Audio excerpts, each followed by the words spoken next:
Hi guys, it's John from STK on day 2 at IMARC. We've got Mike Hudson, the managing director from Southern Cross Gold, with us today.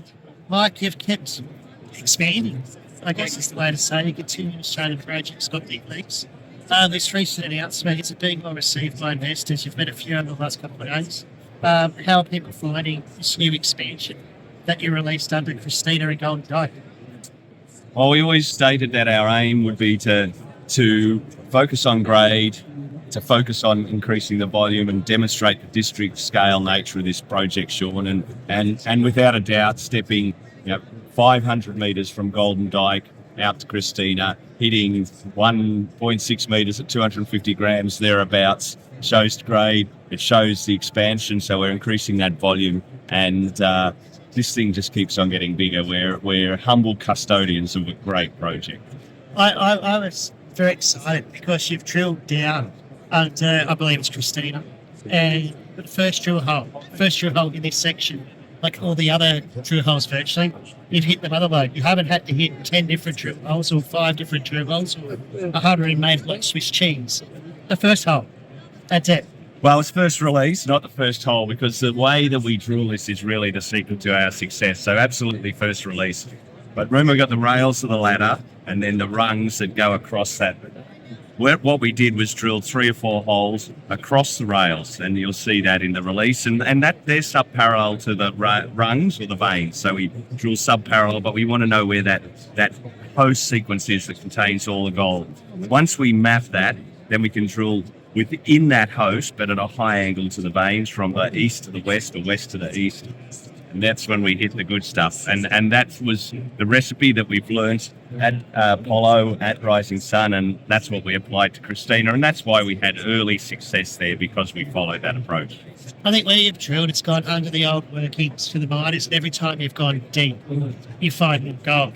And there was a lot of gold put out of this area in the past. And the whole point of the IPO was to fund to go deeper. So you found it there, and there. And there's all these other workings along the 10 kilometres of the strike. So if you're hitting it all the time, one would think that it's along the rest of the 10 kilometres that you've got. Because if you start a little bit and there's more and more and more, it just keeps getting bigger.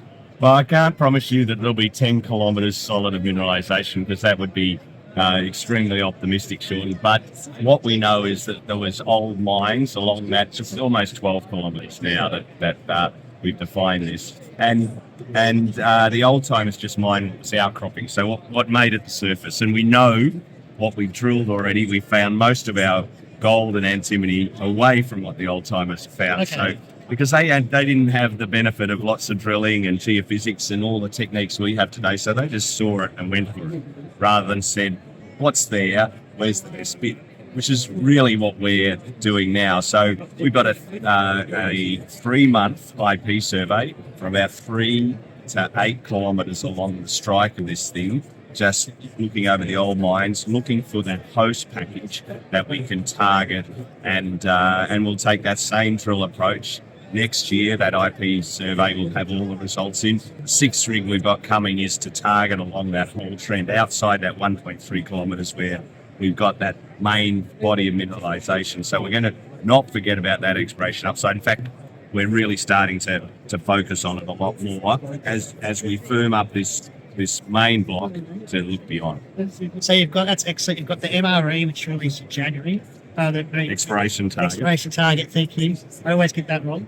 That doesn't include all these big discoveries you've had this year. It's stepping out. It just looks like it's getting bigger and bigger and bigger. So you've got some good corporate work. You're dual listing on the Canadian market soon, which attract a lot of buyers from the US, which can't currently buy this year, which they're looking at. We've had some big names at IMARC today that we've seen that are very interested in Southern Cross. So a lot of potential and upside from corporate. You continue drilling programs. So I think we're only really just getting out of the gates in terms of proving the resource. There could be a lot more upside for investors to hang tight and maybe get some more shares.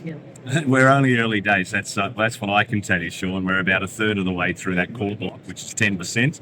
If you look at the volume that we've drilled out, so third of the way, 30% of say a tenth of the global footprint of this system, and there's parallel systems. We won't talk about those right now. So that's 3% of the way into the discovery. This is one of the best discoveries globally. It's one of the very few redevelopment stories that has scale and grade globally. So no doubt it's attracting interest from everybody for those reasons.